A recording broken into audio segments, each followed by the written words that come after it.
κάθε φορά που βλέπω τη Φλόγα νιώθω πως η Ελλάδα δεν είναι απλώς μια χώρα, είναι μια ιδέα. Μια ιδέα που ταξιδεύει όπως ταξιδεύει και σήμερα μπροστά μας.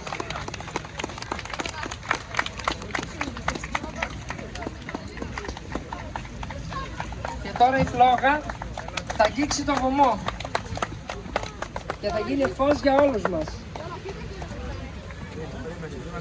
Από δεξιά πήγαινε, από δεξιά.